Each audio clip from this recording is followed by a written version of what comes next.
thanks so much for clicking on this video. We're talking about the 21st state into the Union, the state of Illinois, which some would argue, myself included, one of the best states ever for rock and roll music. And we're going to talk about the Illinois Rock and Roll Hall of Fame 24-25 induction. They did 2 inductions in once. I believe the main reason was because the Rock Hall here in Illinois, which isn't to be confused with the Rock Hall that wrongly went to Cleveland. That's the big Rock Hall. We have our own Illinois Rock and Roll Music Hall of Fame, and I think it consists of like just 2 or 3 rooms, but the upstairs portion was hit by a big tornado last year, so they're redoing it. So right now, if you go, you're probably going to feel underwhelmed by just looking at the one room, I believe, downstairs they have. When I was in Joliet, Illinois, which is where it is, let's say an hour outside of Chicago, so if you're going to the Chicago area, you can easily drive down an hour and check it out in Joliet, just hopefully not in rush hour traffic, and yeah, check it out. But like I said, they should hopefully be reopening more rooms so you can really appreciate it more. But I went down to Joliet to check it out, and let's go through the program here, and I'll give you my thoughts. And then at the end of this video, I'm going to tell you 5 bands. Hopefully someone's listening who's a little voter in a little campaign there. 5 bands that you need to get into this Rock Hall. It was programming and welcoming. Bob Sarad was the master of ceremonies there, local journalist. We should all know him. Of course, they did a little Grease tribute from Columbia College. Columbia College in Chicago is a big artsy school there. Smashing Pumpkins induction. Now this is one of the main reasons why I went. However, I wasn't very smart. Big surprise. I did not look at the Smashing Pumpkins touring schedule. Had I seen that, I would have noticed that they were, I believe, overseas, but they were currently on tour. So Billy and the boys obviously weren't able to come to Joliet, Illinois there. And he lives in Highland Park, Illinois. So it would have been a really nice little jaunt for him down there and to say a few words about how great he is and the band is. But no, they were on tour. So they did a little video montage, and I want to emphasize the word little. I don't know if the montage people screwed up or it skipped or something, but it literally was like 30 seconds. I couldn't even get my phone out to freaking film any of it, and I thought it would have been cool to show like early stuff and then later stuff. I mean, early stuff with Gish. This is a great album. I discovered this. It came out. The group formed, Smashing Pumpkins, we'll talk about them real quick, and they got inducted in 2024. Like I said, 2024, 2025, all happened at the same time in 2025. They ran from 88, and of course, Smashing Pumpkins are still going with 3 of the 4 original people there. And this came out 91, and my friend Pete got it on CD. I did not get the vinyl for a while. And I want to say winter of 91, when I was club hopping, I would go to Pete's house and put this on. It was just blown away by the sonicness of it, the guitar overlays, the dreamy, I mean, his vocals are hit or miss for a lot of people, but on this album, you know, the dreamy kind of vocals that go from a whisper to a scream, you want to say, and it was just great stuff. And this album actually went platinum in 99. It went gold on Indie Caroline. I don't know if I have the Virgin Records. Caroline Records was like a subsidiary of Virgin. This guy doesn't know words. Oh, I don't know words. And a little fun fact for you, this was actually the biggest selling independent record for a few years until, what's their name? Offspring with Smash from 94, I believe. And that's not even my favorite Offspring album. But Offspring's album, you know, Keep 'Em Separated, that song sucks. But that would unseat this as the biggest selling indie album. Yeah, Virgin albums here, but Caroline first. This is the early repressing on Virgin then, so it's not worth as much as those early ones on Caroline Records. But anyway, I digress. It's a great album, and I was excited to see any form of that. I wish they would have brought somebody like connected more with the band to say a few words, or the video montage would have actually been good. That would have been great, because we're talking about one of the biggest bands from Illinois ever. They have sold about 30 million albums worldwide. Siamese Dream, 4 times platinum. Melancholy Diamond, for crying out loud. Now that's 5 million. And in order to go diamond, you need 10 million sold. But because it was a double album, they kind of like, oh, as long as you sell 5 million, we'll call it that. Adore after that went platinum. Machina went gold. They just reissued Machina. Oh yeah, so 13 studio albums. Smashing Pumpkins, Illinois. Very proud, very proud. One of my favorite bands. Great band. And I must mention, after that, they did Cheryl Youngblood came out. She did perform. Now, I'm not familiar with everyone, so sorry if I shortchange some of the performers. I don't talk about them as much because I'm just not familiar with them as much. I'm more of a rocking guy. And they did a little Performers Recently Lost, which featured Steve Albini, the great producer and the great guitar player from Big Black. So they did that. So I will try not to say so much. Willing Souls Choir came out. Then the next big induction was the one and only. Now, I knew this band's name, but I never connected Old Girl to them for some reason. I'm not I'm not so smart in the soul categories. My soul pretty much, consists of James Carr, Otis Redding. I don't really know a lot of local Chicago soul, but the Shy-Lights is what I'm talking about. Lonely Man. Shy-Lights ran from 1959, still in one form or another, still currently going. 21 songs on the Billboard Top 100 pop charts.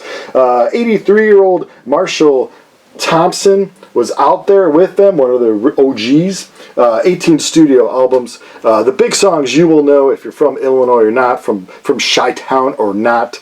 You will know Have You Seen Her? And of course, Old Girl, which went #1 in 1972.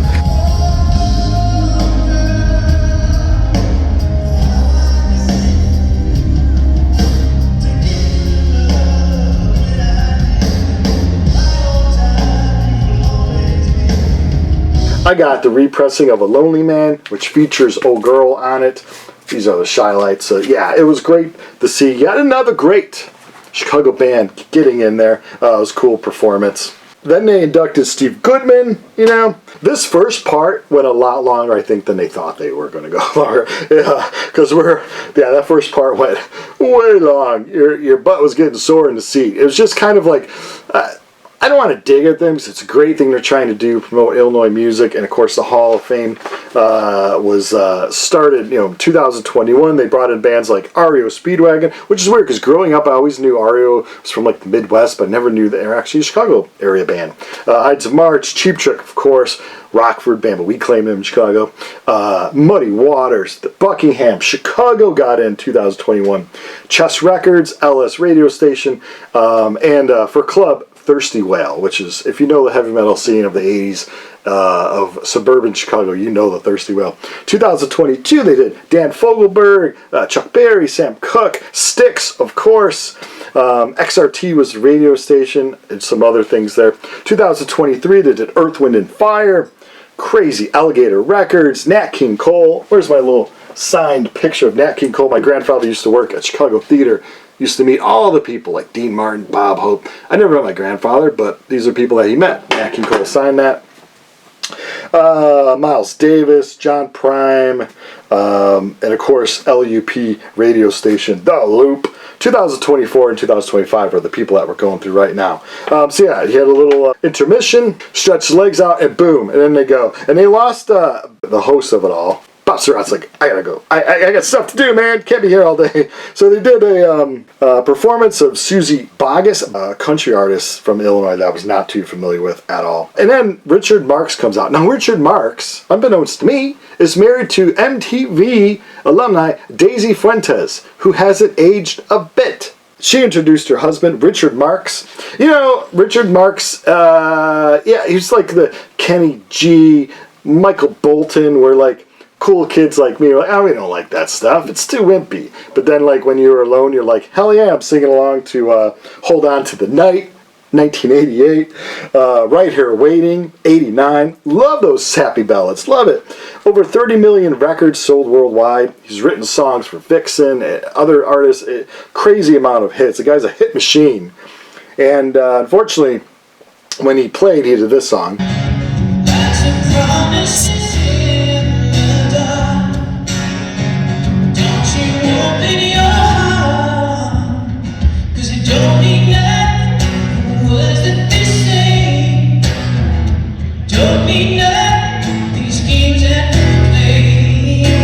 Which is not my favorite Richard Marx song, but it was cool to see him. I never saw him. Now I can say, hey, have you seen Richard Marx live? Yes, I have. Yes, I have. Then after that, performance-wise, was the children of Willie Dixon, Little Walter, Howlin' Wolf, Bo Diddley tribute, and I'm telling you, None of this, my punk, my alternative rock, my heavy metal, my hard rock, my rock, classic rock, none of this would be here in this basement if it wasn't for these people like Willie Dixon, Little Walter, Howlin' Wolf, Bo Diddley. Matter of fact, way back in 2021, they inducted Buddy Guy, who I don't think I've ever seen live. It's like a crime to live in the Chicago area and you've not seen the genius live, but oh well. I passed that opportunity way too much.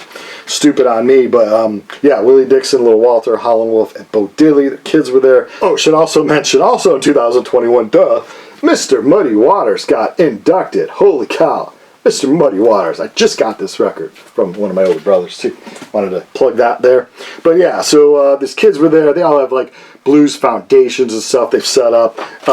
They talked a lot, but you can't shoo them off the stage, man. They're legends. Their parents are legendary.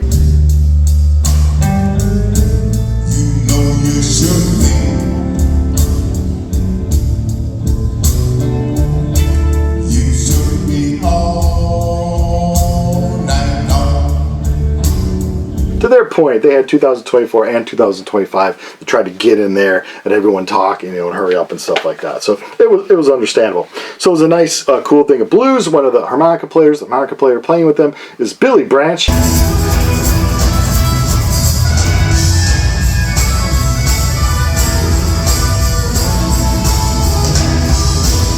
As I mentioned before on the show, you may not know, Billy Branch was the first blues performer I ever saw at Rose's Lounge in Chicago.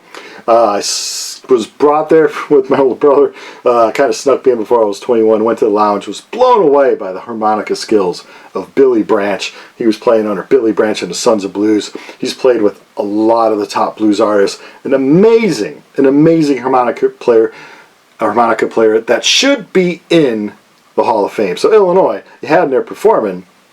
Put Billy Branch in, for crying out loud. A great blues thing. You always feel good when it's weird. You feel good when you listen to the blues.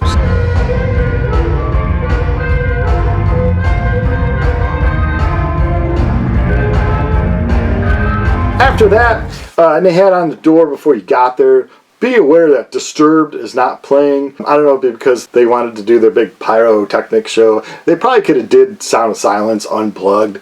All of them that were there. I could care less, really. I'm not a really Disturbed fan. When that, that whole Sickness thing came out, I was not into really, 95% of the whole new metal thing of the early OOs, all those Stained, all those bands coming out then.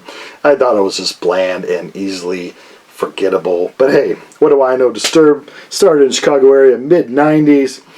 2000 they put out The Sickness, which went 5 times platinum. So they don't need little old me, Brian's Funhouse, to like them or not. They're going 5 times platinum without me. 8 studio albums, about 17 million records sold worldwide. Seemed like nice guys that came out and they talked. A lot of the people in the crowd were there. They're at least to see them. I didn't get to see Smash Pumpkins walk on that stage, so at least Disturbed fans got to see Disturbed come out on stage and say, hey, thank you very much.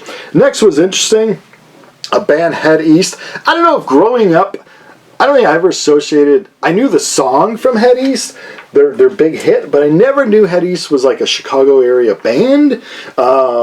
Maybe I got them confused with an 80s band called Go West. I don't know, but Head East, the group name just never stuck in my head.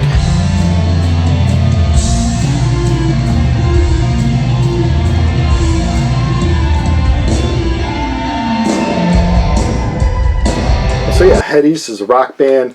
A little bit about them. Formed in 1969. They have 10 records, still going to this day. So we have the singer that you'll recognize the voice. Gold record due to Never Been Any Reason. Never Been Any Reason is a classic rock hit that you will know. You may not like familiarize it with the band Head East. I don't know. I certainly didn't. But I certainly knew the song Never Had Any Reason.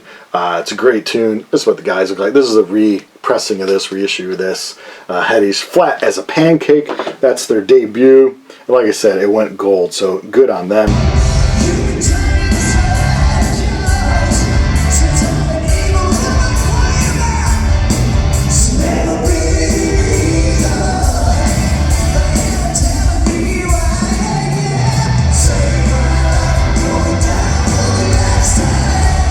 Yeah, they sounded good. So after that, it was Q101 got inducted. Q101 has been the alternative radio station. You might argue, though, I like Q101. Listen to them back. They were one of the few radio stations way back when, XRT and them, to try to plug the local Chicago scene. Us punkers thought they were a little late to the party on a lot of good bands, but anyway, Q101 was there. And it's a good station for the alternative world. I just wish they wouldn't treat it like any other rock station where they have your top 40 songs and you keep playing them over and over. There's so many great alternative music from now and in the past that you could really, I don't know, it's not the DJs. It's always some like program guy like, play this and only play this. No, play everything, man. Play the B-sides, play the obscure songs. That's what we want to hear. Anyway, Q101 got in there. Radio induction. They've been sponsoring local shows, doing a lot of stuff for the scene for a long time. So good on Q101, which does bring me to a point when I get to my list of 5 bands. Let me throw something early right now besides saying Billy Branch should get in. WVVX should get in to the Illinois Rock and Roll Hall of Fame. First station I ever heard Soundgarden, Jane's Addiction, Metallica, Loop, other stations, Q101 wouldn't even touch Metallica when they first came out. WVVX started around 85, 86. They went on to 1993 in their heavy metal format. I was a religious listener from like 86 to 91, I'd say. Scott Loftus, Glenn the Foreman, Real Precious Metal Show on WVVX. Put them in the Rock and Roll Hall of Fame. Anyway, Illinois Rock and Roll Hall of Fame. Put them in a real Rock and Roll Hall of Fame, too. Bob Stride got in there, Mitch Michaels, so that's classic people to get in there. I mean, when you talk about Chicago DJs, just so many. There's a huge list. Larry Lujak, if you ever listen to Animal Stories, he got in there, I believe, the first year, 2021. So this is like a brand new thing. So eventually it'll get around to everyone. But we've had great DJs. Okay, after Bob Stride, you got Enuff+, which is one of the other half of the main reasons, Smashing Pumpkins and Enuff+, that I was there. And before they let people into the auditorium, I was walking around and I ran into Chips Enuff. I ran into Chips Enuff before the final Kiss show. Got a picture with Chip. Throw that up there now. But I actually brought the CD and hoping that I'd run into Chip. You see Chip. He's a tall dude, wears the hat. You always see Chip. So I was like, oh, can you sign this? And he did. He's always a nice guy. So he signed that. Now they're getting back just for this night with their original lead singer, Donnie V, which I met a few years prior, who signed the Strength CD, which is their second album. There's Chip and there's Donnie. And it was a big deal for them. It's been a while since the boys played together, so it was a big deal. They went up on stage. They sounded fantastic.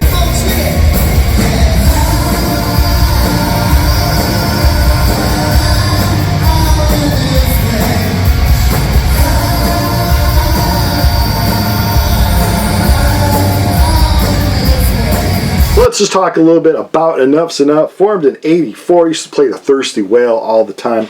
18 records. I have all 16 out of 18. I don't have the last 2, I believe, with Chip singing. But I do have all the earlies. I mean, get all 18, really. They're that good. 1985, this is Animals with Human Intelligence. This is some early demos of them. This is Strength, the one I had signed CD. This is their debut album. This is what everyone has, or everyone should have. 2 songs charted on the Hot 100 off of this. New Thing and Fly High Michelle. And those are the 2 songs that they performed.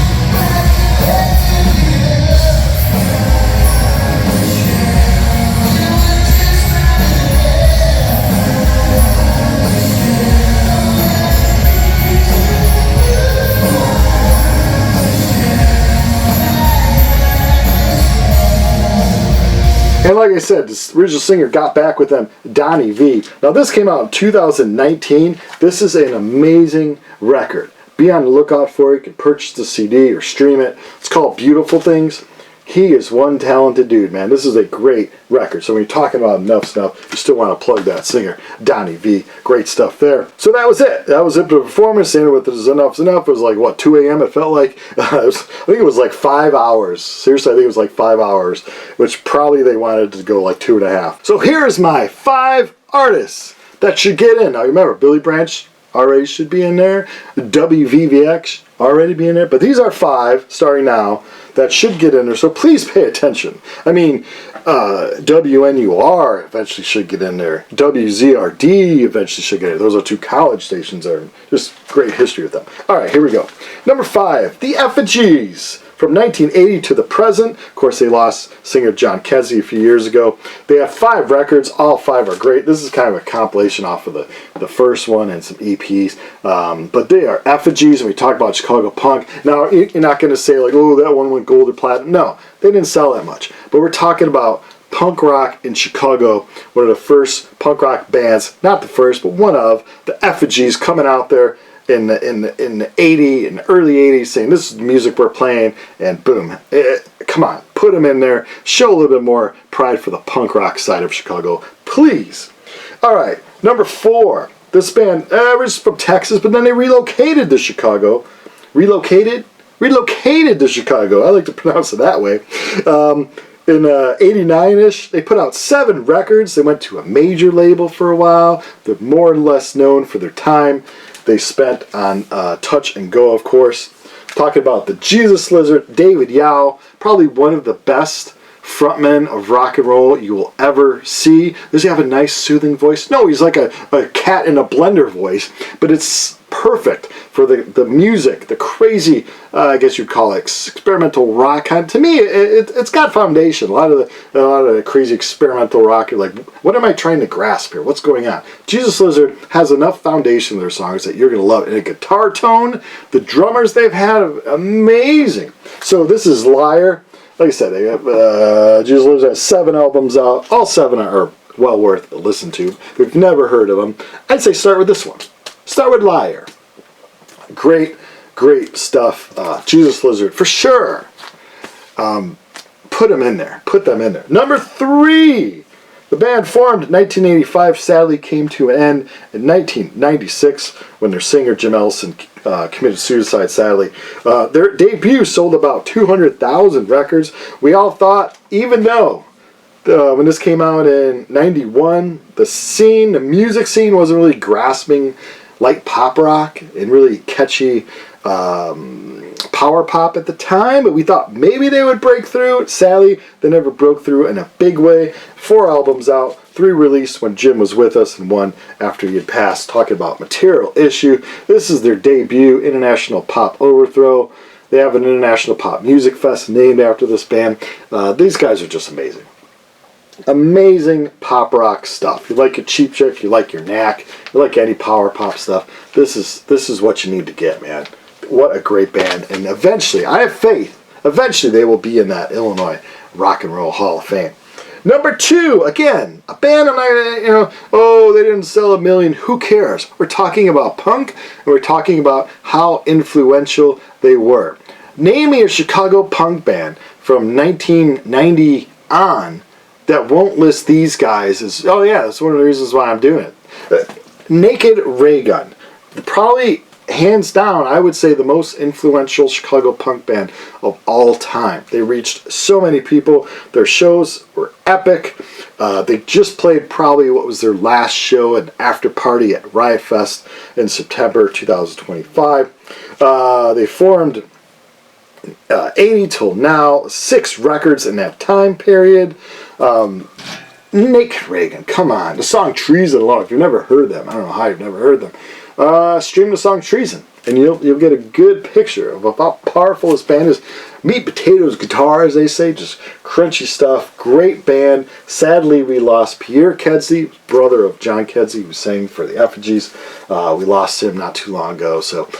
Yeah, Naked Raygun should be in there. Man, if the Rock Hall ever called me up, old school, they ever dialed me up and said, what one band? All right, idiot, we're letting you pick one band. What one band do you want to get in there? It would be no brainer. Naked Raygun, please. Thank you. It would be great.